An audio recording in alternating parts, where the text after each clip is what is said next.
É. Oi, pessoal, desculpa, aconteceu algum problema aqui e caiu. Eu vou chamar a Patrícia Francisco novamente para a gente continuar a conversa.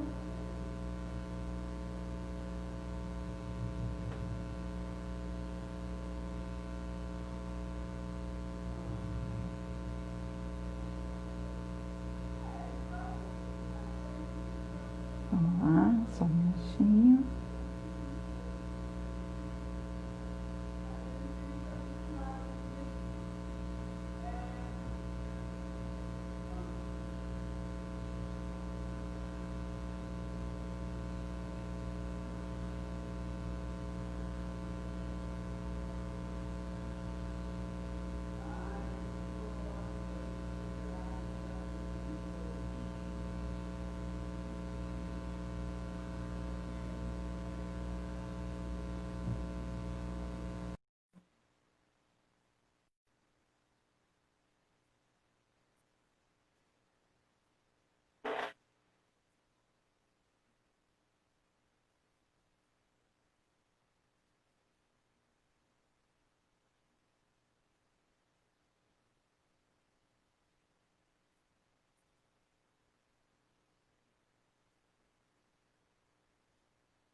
Oi, Patrícia, desculpa, perdão, caiu aqui.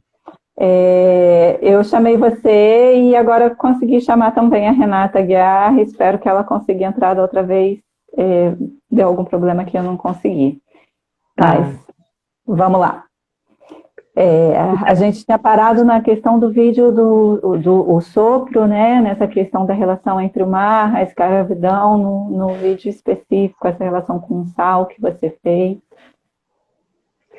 Tá, não foi isso. No começo eu queria. Eu fiz uma espécie de maquete em casa com o sal e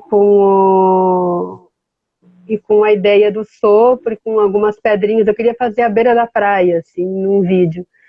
E aí eu fui experimentando e eu filmava. Eu queria mostrar o vento passando no sal. E aí eu fiz uns testes em casa, mas eu achei que eu tinha que fazer na praia mesmo. E aí eu fui pra praia com tripé, com câmera sozinha. Sozinha? A primeira vez, sim. O vídeo não, né? Depois eu fui com outra pessoa, mas a primeira vez foi sozinha. E aí que eu fui entendendo o que eu queria fazer. Que eu queria era tirar o sal da areia, né?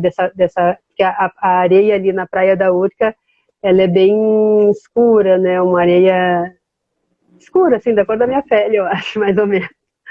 E aí me remeteu a essa pele morena, essa pele negra. E aí eu queria tirar esse sal. Por quê? Deixa eu explicar isso. O sal era muito usado durante a escravidão como cura dos machucados das pessoas depois que elas eram castigadas, violentadas, enfim. Só que é uma cura muito pesada, né? Imagina você estar todo sangrando e botarem sal no seu corpo. E eles colocavam sal e enrolavam as pessoas numa esteira para fazer a cura da pele da pessoa. Então, isso me marcou muito quando, no desenvolver do meu estudo, eu conheci essa história. E aí eu fiz alguns trabalhos sobre o sal, né? O sopro é um deles. E então a ideia desse vídeo, sopro, é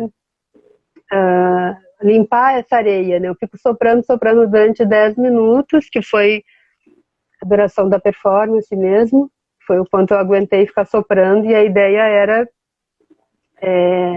limpar essa areia, tirar esse sal, né? Dessa pele morena. São metáforas, né? Mas eu acho que quem vê o vídeo, vê aquele esforço do sopro e tentando tirar aquele sal, acho que a pessoa consegue mais ou menos entender que tem um esforço ali, né? Sim, sim, isso me chamou bastante atenção, né? Eu fiquei pensando, o vídeo tem 3 minutos e 33 segundos, mas o tempo que você deve ter ficado soprando deve ter sido bem maior, né? E aí isso me chamou muito a atenção, né, esse esforço. Eu fiquei pensando, será que ela teve uma preparação respiratória para fazer isso? O que será que passou, né? Quais foram os pensamentos, enfim. Enquanto você estava ali soprando e soprando aquele sal repetidas vezes, e eu achei tão bonito, assim, o sal realmente indo aos pouquinhos, abrindo e revelando a cor da areia, né? Sim. A Renata está perguntando, né, como que foi a experiência de fôlego. Eu não conseguiu entrar, mas ela está mandando as perguntas aqui pelos comentários. Não, foi isso, assim, eu fiz um teste para valer, assim, na beira da praia, fiz alguns testes em casa, várias vezes, fiz um na beira da praia, daí eu mais ou menos consegui enxergar o trabalho melhor, mas ali aquela filmagem foi a segunda, a segunda vez eu já gravei para valer, e ficou sendo esse vídeo registro da performance, que foi na Praia Vermelha, aqui na Urca. Mas eu fiquei muito tonta depois, né? Porque você fica deitada, soprando, soprando, soprando, soprando, vai mudando a oxigenação, né? Do cérebro, enfim. Aí quando eu levantei, eu fiquei um pouco tonta, assim, da performance. Eu imagino.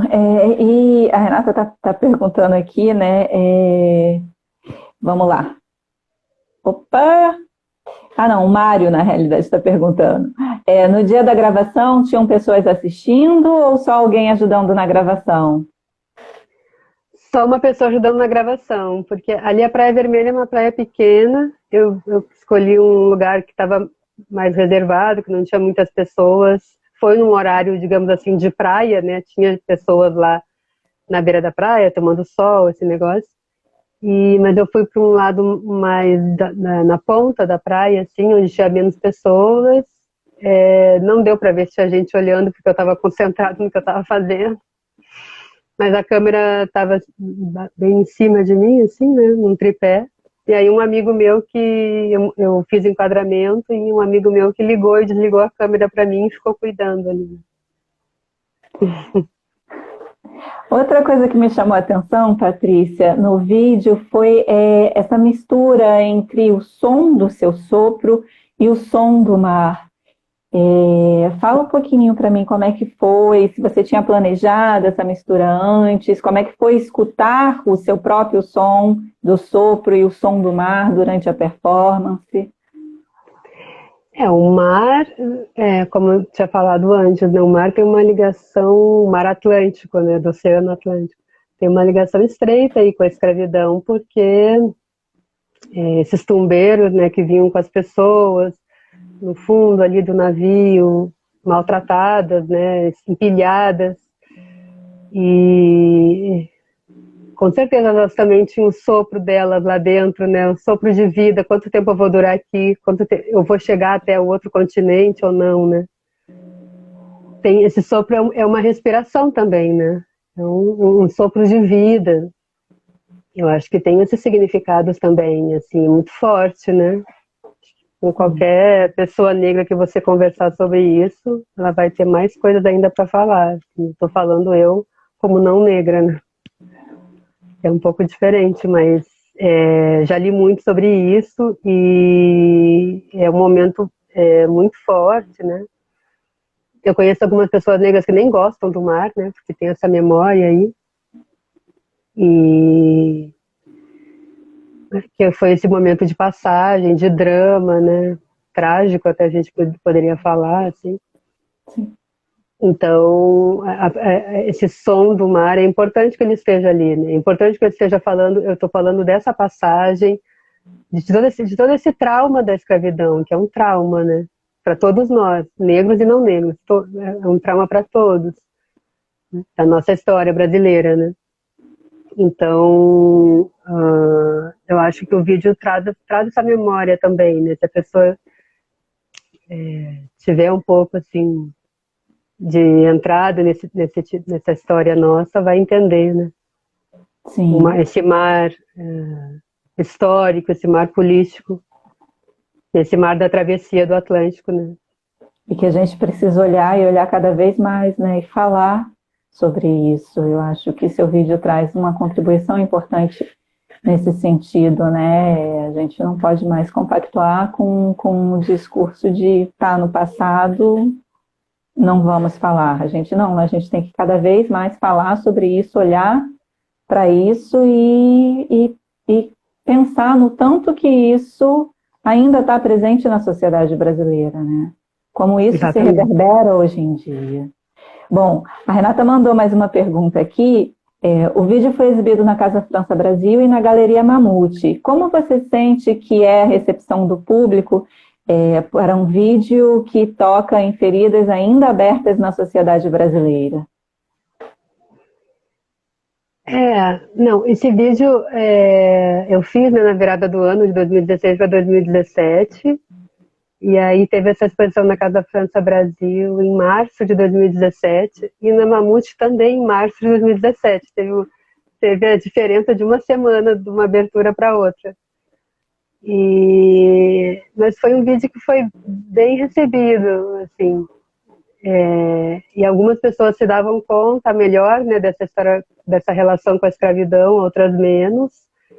E Porto Alegre também foi super bacana. A montagem dos dois foi diferente. Na Casa da França Brasil, eu construí uma tela assim que ficou suspensa, perto de uma parede, mas suspensa. E na Galeria Mamute ele ficou numa sala com um banquinho, as pessoas sentavam, iam lá assistir. Mas uma coisa que eu noto é que ele causa um pouco de angústia assim das pessoas, né? Esse sopro constante. Algumas pessoas falam: nossa, eu senti assim o quanto estava angustiante aquele sopro, aquele respiro. Será que vai conseguir respirar até o final, né? Será que vai conseguir soprar até o final? E agora eu me lembrei, eu tinha me esquecido, mas eu mostrei esse trabalho também numa mostra especial que teve no Museu do Inconsciente em 2018, aqui no Rio também. E aí lá eu acompanhei mais, porque foi 2 dias só de mostra, e aí eu acompanhei um pouco, assim, as pessoas vendo e tal, e aí tive um pouco mais desse retorno. Mas foi legal, assim, e as pessoas geralmente percebiam, né, essa angústia de continuar soprando, de continuar empurrando aquele sal, desse esforço de querer tirar aquele sal, de querer colocar aquele sal para fora do quadro, né, de preferência, pelo menos, já que é um vídeo. Eliminar, né? Eliminar não no sentido de esquecer, né? Tanto que o vídeo está ali lembrando do trauma, tá com sal ali, né? Eliminar, contar essa história de uma outra forma, né? Não no sentido de esquecer. Isso. E você disse, quando a gente estava conversando um pouquinho mais cedo, né, antes da live, que a Galeria Mamute te representa, é isso? Fala um pouquinho dessa questão comercial, por favor. A Galeria Mamute é uma galeria lá de Porto Alegre, Galeria de Arte Mamute, que foi fundada em 2012, se não me engano. E eu entrei na galeria, comecei a representação em 2013. E aí, lá no acervo deles, eu tenho foto e vídeo, principalmente. Tem uma instalação também.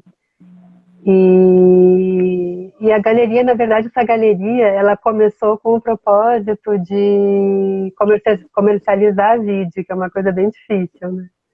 Mas porque a própria dona da galeria, ela tem um trabalho ligado ao vídeo também, né? Mas aí depois... Tá. Deu uma cortadinha.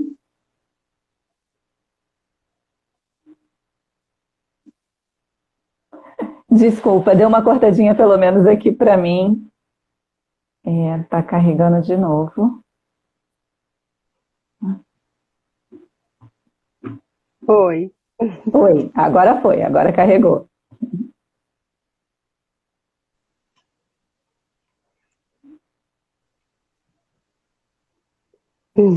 Oi, deu. Agora Então, deu. você congelada, você deve enxergar eu congelada, não sei. Sim. Ai, ai. Bom, a gente estava na Galeria Mamute, né? Que ela foi feita com o propósito de comercializar os vídeos, aí você ia começar a contar um pouquinho. Então, mas aí depois ela abriu, né, para todas as possibilidades, assim, vídeo, foto, instalação, tudo, pintura. E é uma galeria que participa das feiras aqui no Sudeste também, né, no Rio, São Paulo, fora do Brasil também, acho que já participou. É legal, e Olha que legal. todo ano ela faz uma mostra com todo o elenco, né, com todos os artistas representados, e mostras individuais dos artistas também. Então, é mais ou Ah, então menos você assim. está desde 2013 lá, né? Então já 2003. tem alguns anos já de produção e de mostras.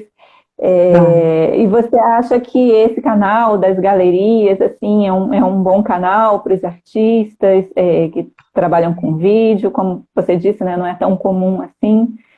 Uhum. Fala um pouquinho, se você puder. Ai, eu acho que sim, eu acho que hoje em dia, né, arte contemporânea é tudo, né? As galerias sabem já, né? Trabalham com todas as mídias aí, né? E vendem projetos também, né? Às vezes nem é um trabalho físico, né? Então, eu acho que é tranquilo. Se comercializa tudo, né, hoje em dia. É Eu acho que verdade. o artista é um dos meios, né? Para alguns é só esse meio de sobrevivência, para outros é alguma das possibilidades, né? Porque às vezes o artista dá aula, enfim, ou trabalha numa produtora, trabalha, sei lá, pode trabalhar em várias coisas e também fazer arte, né? Ou faz só arte, trabalha com a galeria, enfim. Cada um se organiza aí de uma forma. Verdade. Bom, então vamos voltar um pouquinho para o seu lado de pesquisa. Você fundou um grupo de pesquisa, você pode contar um pouco para a gente sobre essa experiência? Pois é, a partir da pesquisa do doutorado, né, ano passado, comecei a pensar em fazer um grupo de estudos, e aí nasceu o grupo Ateliê Terreiro, que é um grupo que o mote, né, foi a própria pesquisa de doutorado que me levou a criar o grupo e a querer conversar mais com pessoas sobre esses assuntos ligados à negritude, principalmente, ligados à cultura afro-brasileira. Porque é um grupo de estudo e práticas afro-brasileiras, né? E aí o grupo começou em novembro do ano passado. A gente ganhou um apoio do programa, né, do PPGAV e do Centro de Arte L8C, que a gente fazia os nossos encontros lá, até começar a pandemia, enfim.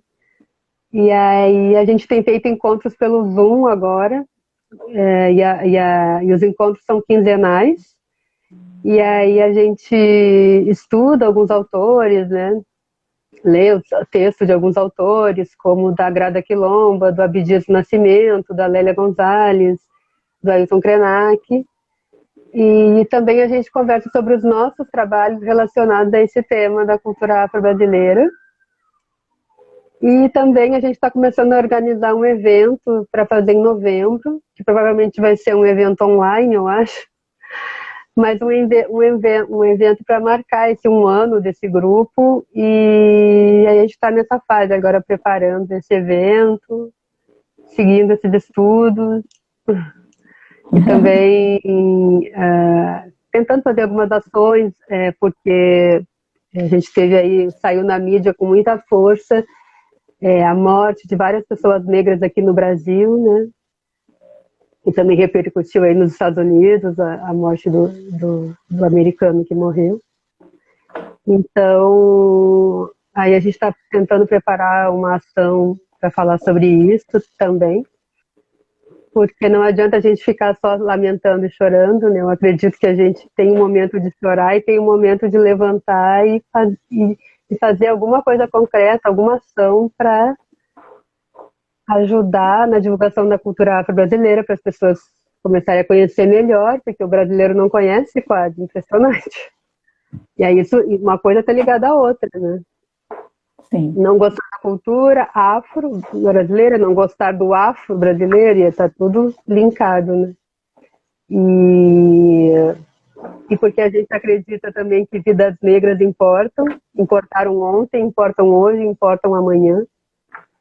Então, a gente não pode esquecer disso, né?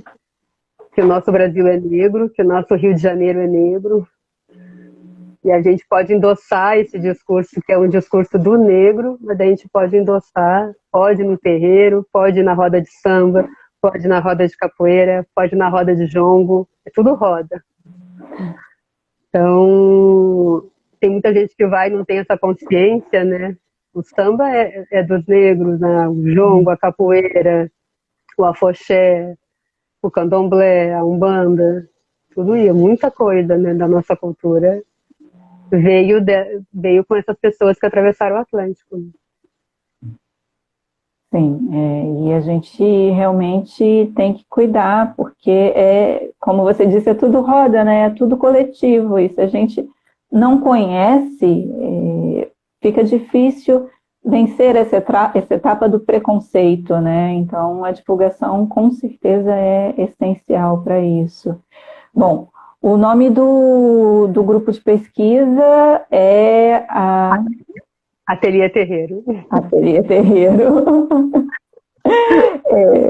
Tá ótimo. E vocês estão preparando o seminário para novembro, provavelmente online. E quem quiser entrar em contato, tem um e-mail?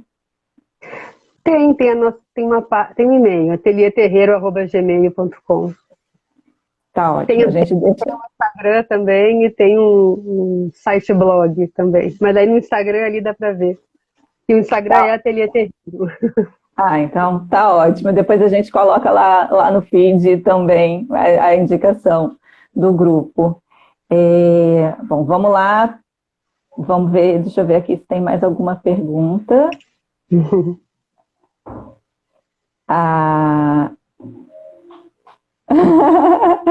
Desculpa, Renata, eu não tinha visto. A Patrícia estava perguntando justamente. A Renata estava perguntando justamente. Patrícia, você fundou e integra o grupo Práticas Artísticas Afro-Brasileira Ateliê Terreiro. Fala pra gente dessa relação da produção de arte com a academia, suas potências e seus limites. Bom, então dá para explorar aí um pouquinho essa última parte da pergunta.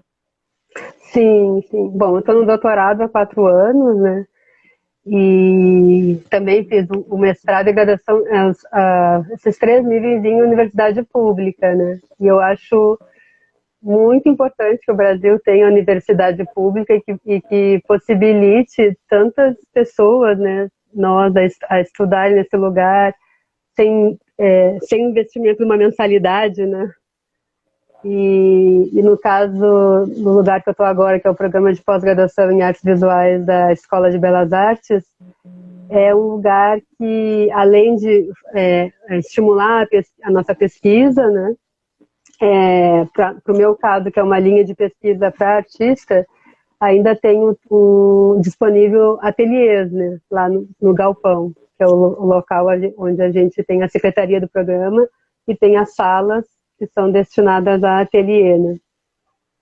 Então, eu acho, para mim, foi super importante ter esse espaço. Assim, no começo do doutorado, eu ocupei bastante esse ateliê, assim, porque eu fiquei, isso eu esqueci de falar na hora da minha apresentação, eu acho. Eu fiquei bastante tempo trabalhando com cinema em São Paulo, quando eu morei lá. E aí eu estava um pouco distante dessa prática de ateliê, assim. Eu trabalhava numa produtora e tal. E aí foi importante para mim, quando eu entrei no doutorado aqui, ter esse espaço para mim poder trabalhar no ateliê, voltar a pintar, e fazer várias coisas que eu fazia lá. Então, é meio raro que eu saiba, pelo menos na USP, eu fiz na USP, não tinha um ateliê disponível para os artistas como a UFRJ disponibiliza, né? Que eu acho que é um diferencial, assim, que é legal. Além da bolsa, né? Que é muito importante ter a bolsa também. da Sim. CAPES, da FAPESD, enfim. Fundamental, né? E a gente tem que cada vez mais conseguir conquistar mais bolsas para atender a mais pesquisadores, né? Bom, o Mário está mandando uma outra pergunta aqui. Você tem algum contato com o grupo Encruzilhadas Filosóficas do IFIX, o FRJ? Não, nem conhecia.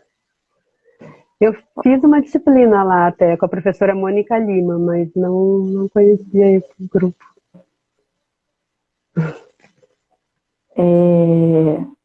A Renata está comentando aqui, bolsa, meu sonho na pós. Realmente a gente está num momento delicado, né, de muitos cortes e a bolsa realmente faz diferença para quem quer pesquisar, né? Faz muita diferença. Não te dá uma pequena estrutura, né? Não um super valor, mas te estrutura para você começar a fazer seus pequenos movimentos aí de estudo, de trabalho, né? Porque o artista está estudando, mas ele continua trabalhando, continua fazendo seu trabalho artístico, né? Eu digo a prática artística. Então, é importante muito importante ter a bolsa, ter esse apoio. E para mim ajudou muito. E ano passado a gente teve, né, grandes manifestações aí pela educação que foram muito importantes também. Tiveram aulas públicas, eu achei muito importante esse movimento. Fui em todas as manifestações, sempre vou, aliás, nas manifestações para as mulheres, as manifestações aí, todas que tenho, estou lá. É a nossa forma de participar, né? Eu acho que a gente tem que cada vez mais conseguir conquistar esse espaço da democracia no dia a dia, né? Entender que a democracia não se faz só na hora de transferir o poder através do voto, né? Tem que participar, tem que... o Ateliê Terreiro também é um grupo político, né? É um grupo que trabalha arte, espiritualidade e política. Então, essas coisas estão todas juntas, né? A gente tem que ter essa ciência, que eu acho importante, pelo menos. Né? Para mim, para o meu trabalho, sempre foi. E eu acho que é inspirador ir numa manifestação, assim, você aprende muito, você canta junto com as pessoas, você está, às vezes, de mão dada com as pessoas. É diferente de você participar online ou... Não estou depreciando participações online. Mas é diferente você estar com um contato humano ali, estar com as pessoas, às vezes com uma bandeira, alguma coisa. Né? Você sente a sua contribuição mais forte. Assim. É uma contribuição e é uma vivência importante, né? O lugar da rua é um lugar importante de se ocupar, né? Para se fazer ouvir. O Jackson... Nossa, é verdade. O Jackson mandou aqui, eu vou ler, tá? A sombra abre espaço no solo. Nesse trecho, especificamente, é possível uma interpretação do tipo sombra barra negro, vento barra diáspora e presença feminina barra mulher negra. É uma pergunta. Pode ser. Eu fiz mais a referência que eu falei, assim, a relação da travessia, do trauma da travessia, desse mar, né? Porque a gente ouve o som do mar e vê a areia e o sal, mas aquela areia e o sal também, de certa forma, a areia e o sal também, de certa forma, é uma representação do mar, né?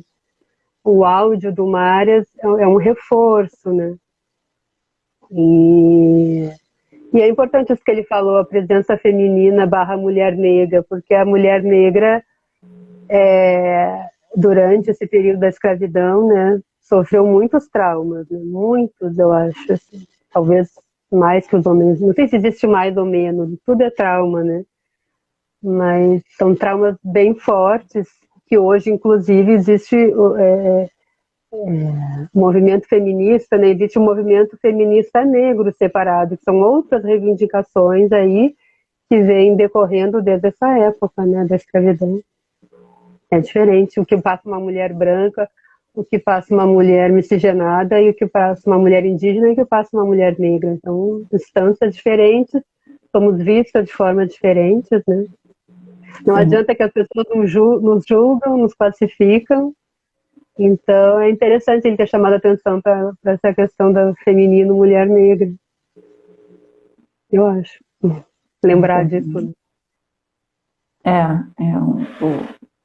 O lugar de fala, né, é muito importante, e o lugar da mulher negra é realmente um lugar que tem as suas singularidades, né?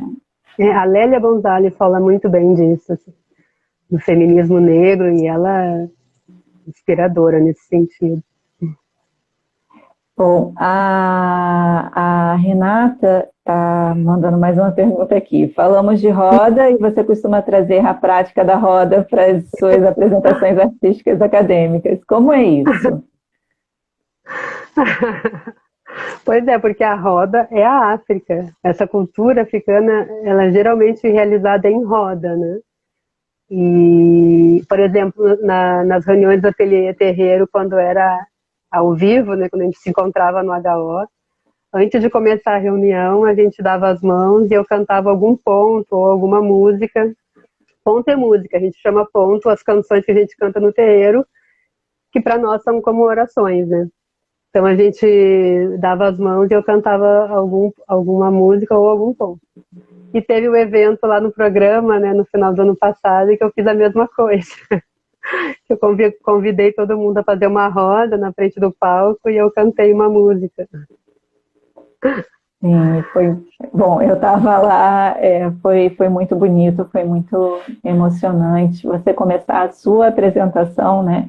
Que é uma apresentação acadêmica, formal, em que a gente vai lá, coloca a projeção no PowerPoint, fala no microfone, e você começar fazendo um ponto, fazendo uma roda, juntando todo mundo. Realmente foi um momento muito especial do ciclo de palestras. Foi uma forma também de aproximar vocês da minha pesquisa, né? Que minha pesquisa também passa por esse lugar. Não é só a escrita, né? Eu passo por uma prática assim, porque quando eu vou ao terreiro, eu também dou a mão para os meus colegas, irmãos, também canto, é mais ou menos a mesma coisa. E aquele dia eu cantei uma música que é África, raiz africana chegou. Foi essa, não foi? Chegou, chegou, chegou, raiz africana chegou. Sou eu, sou eu, sou eu, raiz africana, sou eu. Foi essa aí. Bom, vamos ver. Tem mais pergunta aqui. Patrícia, como você vê a ideia de apropriação cultural relacionada à arte? É a Lu Aguiar que está perguntando. A Lua, assunto polêmico, Luana. Bom, eu me sinto que como é que eu vou explicar? É que tem maneiras diferentes de ver essa apropriação cultural, né? No meu caso, que eu falo dessa prática do terreiro no meu trabalho, eu não me sinto exatamente fazendo uma apropriação cultural, ou seja, eu acho que eu estou realizando ali um intercâmbio, uma mudança das coisas de lugar. E como eu pertenço a um terreiro, eu tenho esse pertencimento, eu tenho esse direito de falar, né? E claro que eu sei que essa cultura é afro, né, brasileira, é uma cultura negra, uma cultura inventada por mim, nada inventada por mim, então eu nunca deixo de citar nomes, enfim, de me colocar sobre isso, né, porque o movimento negro fala da apropriação cultural um pouquinho diferente do que a gente fala na arte. Eles acham que a apropriação cultural é quando tem uma espécie de roubo, quando você pega uma coisa de alguém e não cita que é desse alguém, né? Você entende o que eu estou explicando? Sim. Porque o certo é ter uma troca, né? Eu vou usar alguma coisa sua, olha, da Flora, isso aqui me inspirou, esse trabalho da Flora, daí eu estou trazendo para cá, desdobrei, eu acho tal coisa desse negócio, sei lá.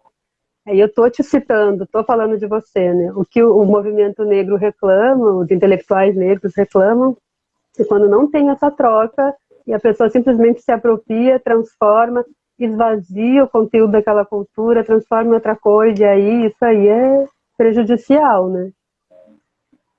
É diferente, assim, eu acho que a visão. Mas acho que quando o artista plástico trabalha com apropriação cultural, ele, na verdade, ele trabalha com uma citação, né? Ele se apropria, mas ele cita. Cita os negros, cita os indígenas, cita quem for aí para citar, de quem, da onde tirar, né? Você cita, como a gente faz com o texto, né, na pós. Você está lá escrevendo seu texto, quer citar algum autor que você acredita nas ideias dele, você vai colocar o nome dele. É isso, né? É dar o crédito. Sim. Não pode simplesmente pegar e é meu e assinar embaixo. Tanto que eu tenho feito, por exemplo, agora, que essa história, essa experiência do terreiro ficou mais forte para mim, nesses últimos 2 anos, eu resolvi assinar o meu trabalho como Luanda, porque eu considero que os trabalhos que eu tenho feito ultimamente não são feitos só por mim, porque alguns espíritos da espiritualidade conversa com você, né? Na Umbanda você recebe entidades, ou seja, pessoas que já tiveram uma encarnação aqui na Terra e que agora são espíritos de luz, eles não, a princípio não reencarnam mais, né? E então eles conversam, diferente de orixá. O orixá não conversa com você, você recebe o falangeiro de orixá e ele até pode te mostrar alguma imagem e tal quando você está incorporado, mas ele não fala coisas, não conversa com você. E as entidades como caboclo, preto velho, ciganos, exus, ideias, todos esses, como foram espíritos que já tiveram uma encarnação, eles conversam com você. E o que aconteceu comigo é que começaram a ter conversas com esses pretos velhos, porque eu justamente procurei a Umbanda para conversar com eles.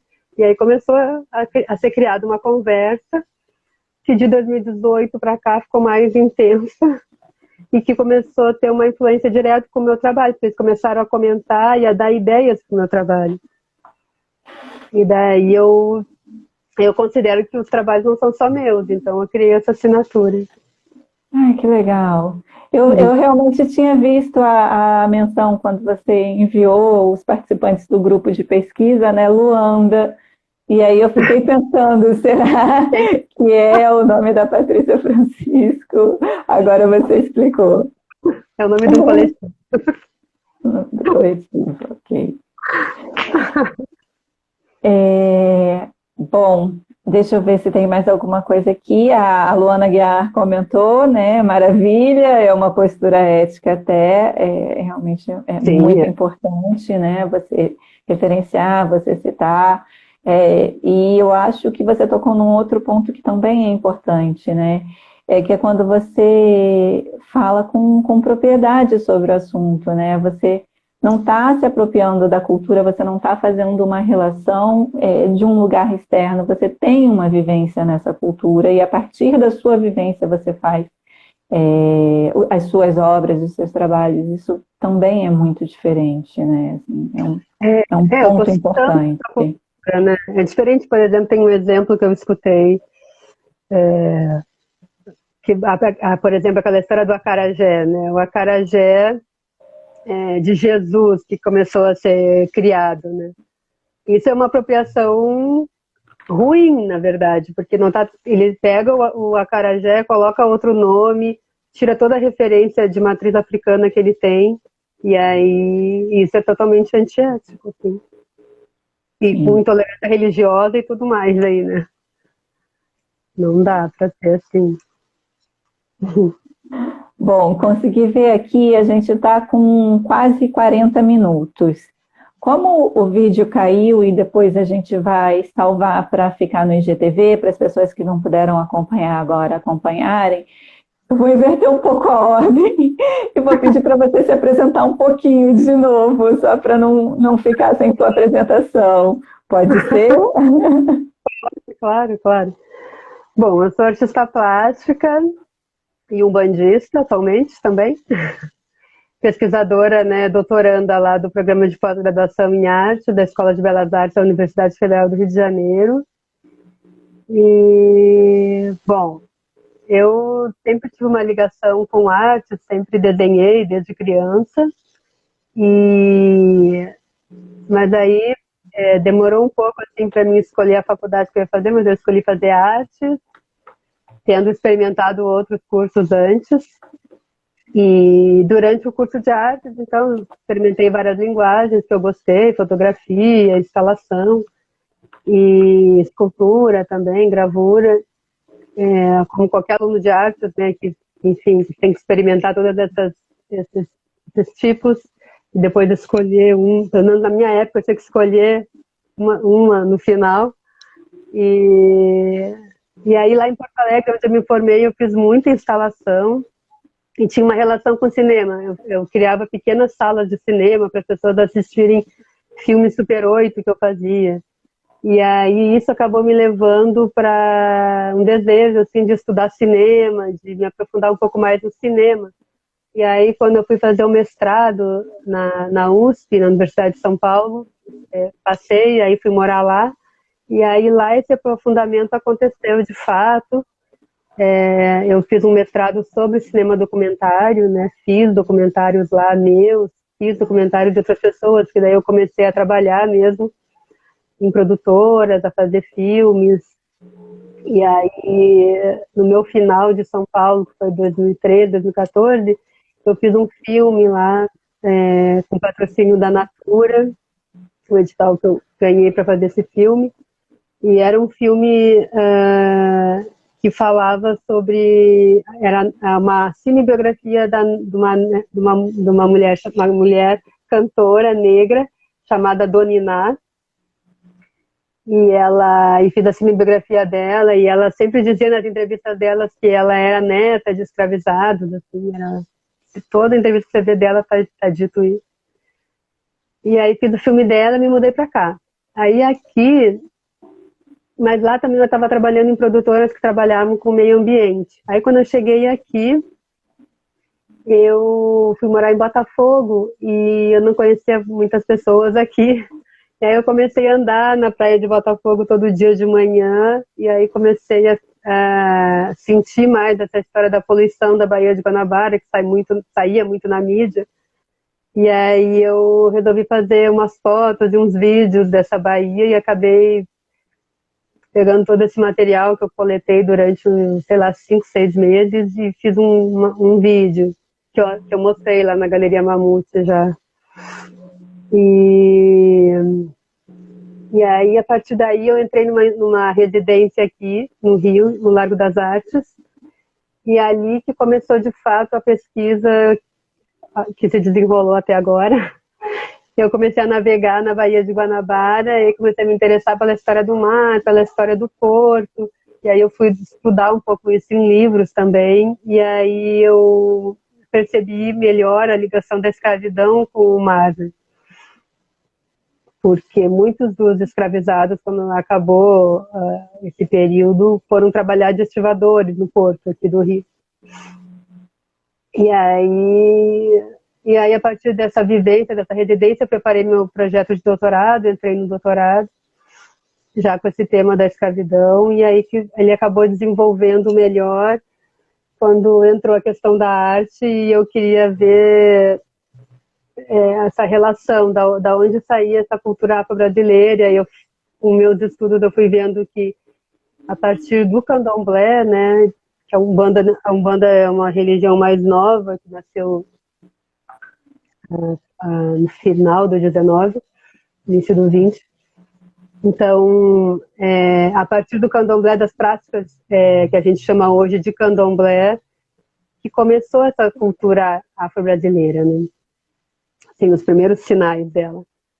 E é isso em relação à pesquisa, né? Mas assim, no trabalho, com a minha entrada, eu comecei, me perdi agora, eu comecei a frequentar terreiros, né? A partir desse estudo da escravidão, eu comecei a frequentar terreiros, mas antes de falar isso, de frequentar terreiros, eu comecei a fazer minha pesquisa de doutorado na Biblioteca Nacional, e lá, procurando material sobre a escravidão no Brasil, eu percebi que não tinha nenhum relato mais fundamental, nenhuma carta, sei lá, sobre esses escravizados, eles falando, isso que eu quero dizer.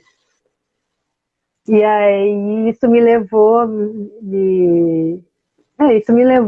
me deu vontade de conversar, porque eu soube, né, que existia esses pretos velhos na Umbanda, e me deu vontade de ir ao terreiro conversar com esse espírito, né, dessas pessoas que tinham essa encarnação como escravizado. E aí que começou a mudar o trabalho. Eu comecei a conversar com esses médiuns, até que eu comecei a receber convites para entrar na religião, e eu acabei entrando na religião em 2017. E hoje tem muita, muita, muita influência dessa cultura afro-brasileira ligada a essa espiritualidade no meu trabalho. Obrigada, Patrícia, muito obrigada. Eu vou ler aqui alguns comentários. A gente está com 46 minutos. O Fabrício está comentando: salve o navegante negro que tem por monumento as pedras pisadas do cais. E o Ricardo Bausbaum está pedindo para você falar alguns artistas que são referências para a sua prática, para o seu trabalho. Pois é, isso foi uma outra coisa que foi difícil no começo. Eu não conseguia achar párido, assim, né? Cara, tem aí um grupo de artistas afro-brasileiros que a gente conhece, que eu fui tendo conhecimento aos poucos, né? Recentemente eu me aproximei bastante do Ayrton Heráclito, que é um artista que eu conheci lá na Bahia, e que trabalha bastante nessa linha de arte e espiritualidade. Aqui no Rio tem o Ernesto Neto, que trabalha com a questão indígena. Que são duas pessoas que estão um pouco mais próximas, né, de mim, assim. Mas tem a Rosana Paulino, que trabalha mais a questão da escravidão, não é tanto essa coisa espiritual, né? Deixa eu ver quem mais. Estou aqui pensando. Bom, mas eu acho que você já deu aí alguns nomes, né, que são referências. Além dos artistas, a gente já conversou aqui um pouco sobre a questão do terreiro, da Umbanda no seu trabalho, né, e do grupo de pesquisa que você fundou, o Ateliê Terreiro. Bom, eu queria te agradecer pela sua disponibilização do Vídeo Sopro para a gente lançar o canal de comunicação no YouTube, né, a série de vídeos de artistas, no canal Galpão no Ar.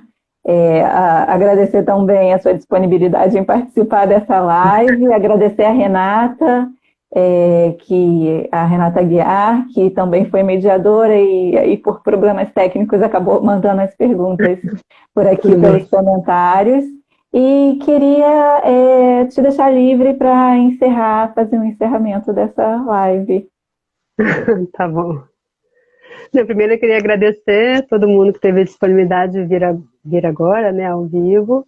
Agradecer você, Flora, e a Renata, e ao Galpão no Ar, né, pela oportunidade.